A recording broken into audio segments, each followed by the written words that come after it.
advantage and sleep with the people and say, yeah, I have to sleep with her before I marry her, so I have to sleep with her. So it is up to you, the individual. If you really wanted to sleep with the person, a man or the woman, whichever side you may be, you slept with her, you slept with him. Okay, he didn't marry you, he's gone. Let him go. He didn't like it. If he has slept with you and he had liked it, so it is good for you that after you have slept with him or you have slept with her, for you both to know that you like what you had, and so now you do everything to have what you tasted. You do everything to have it because you like it. But if the person goes away, obviously he didn't like it. So now you have a sense to know that, oh, I like the person, but he didn't like me. So if I stay with him and he didn't like me, 1,000 years we'll stay together. This person, I know he doesn't like me. Why do I have to encourage it? I will get another person similar to him. I will like that person and that person will like me. That is what I'm looking for. The person who will like me because I also like him. You are not bound to like one person. I'm not bound to like one person. I may like 3 people at the same time. The woman also may like 4 people. There are so many people out there that you may want to like or be with or spend time with. It's just, that is just normal. The idea of soulmate and all that is all bogus. It's bollocks. It's not here nor there. That you are entitled to be with one person. Meanwhile, there is thousands of men that God has created. You think that you were made for one. Meanwhile, the number does not tally. You don't have 20. If everybody is meant for one person, like we will make sure that when you are giving birth, God will make sure that you give birth to 2 women, 2 men. So that every time there's always the same amount of men compared to the same amount of women. But we sometimes have more men and few women. Sometimes you have more women, you have few women in population growth. That tells you that it is not necessarily meant for you to meet one particular person or meet. No. So wherever the soulmate thing comes from, I don't know, maybe there's deeper meaning to it. It just isn't what people interpret or people think or what we should think. You meet somebody, the only chance for you to know you like that person, you have to go as far as you have to go to know each other. That's what it means to know a person. Even after that, you are not meant to rush into any marriage or anything. You are still there. You can have your children. If you want to have children, you can go ahead and have or do whatever you have to do. At your old age, if you people have been able to succeed and get together as friends and as related people, whether it's considered as boyfriend or girlfriend, I don't mind, as long as you are together and you'll be able to build your family for old, and you've teamed up. That teamwork has worked for you guys, and all your families may know you through that. Eventually, if you be with somebody, you end up knowing their family. It doesn't have to necessarily go to do any, you know each other's family. You know, as you see each other, you go to each other's place. You know each other, but your privacies are always your privacies. And you make a decision. You stick together and think together and do things together. And all that you've done together, it's been years, and you are now old. Maybe it didn't happen to just one person. Whatever it is, you are now old. And you decide that, me and John, or me and Peter, or me and Kwame, or me and Kwesi, or me and so and so person, or me and Joanna, or me and what you call it, Eunice, or anybody, you guys, you sort of sense that.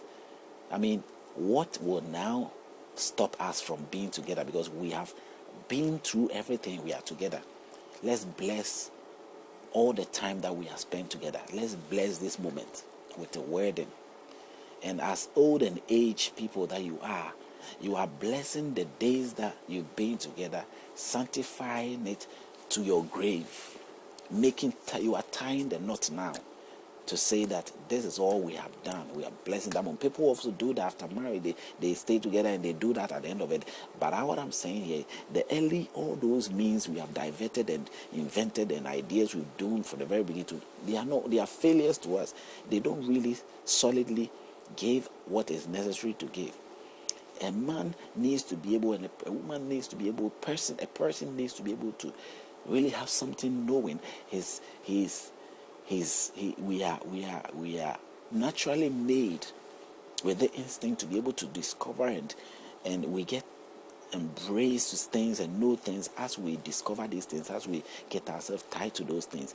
So you cannot stand at a distance and know something. You cannot use means and say, tie people down, put them into a second confined room with cell rules, all kinds of things, and say that, okay, based on this, we know that you people can be together. Nobody can predict those things. I don't care who the person might be. Oh, I know that these people, they are meant to be with each other. Who the hell are you to know? Are you God? How can you know they are meant to be with each other? It's up to them to sort of engage. That's the only way men discover things. That's how the only way women discover things. It will mean that no people will come up and say he's a prostitute. He be with that man. He went to that man. All those things will come up. People will say things about you. We are still discovering the answers to the problems to life. That is why all discussion is coming up. The things that bring rivalry. Because we have no understanding of these things, it is what bring this rivalry. Where people begin to struggle with each other. But as I'm trying to put here, if you know if you want to, you have to know somebody. It calls for engagement, being with that person, working with that person, staying with that person, associating with each other for some time. It's not just normal association, because being together, when it comes to a man and woman coming together and having a life, it goes as far deep as every association of involvement, every interaction. You don't limit yourself to anything. You go as far as you have to go to know that you two like each other. Oh, then what if he has that and he goes for free? Especially women normally say that, and the man has taken advantage. He can't have it for free. I mean, sometimes they say it without thinking. He can't have it for free. That means he has put a price on herself. That makes her a prostitute. If you price yourself, or you price your engagement with a boyfriend or somebody you are desiring to be with, and say that he has to pay a price for that, then you are pricing yourself. At the end of the day, a human being cannot be bought. There is no price on earth that can purchase a woman or a man. I don't know. I don't care what that person might be. I do not see that room where, whatever I try to give out, people even, make price. They charge an amount of money. If you go to the parents, some of the parents do that, demand something before you can be with my child. If it's a man or a woman, that's what it happens. And most of it is always the other way. Men have to find ways to pay because it has been a tradition. It's happened. I'm sure most of the culture, that's what happens. It's not just a normal like introduction or sitting down, And every time when that is done, if you're able to do that and go through, what are you saying?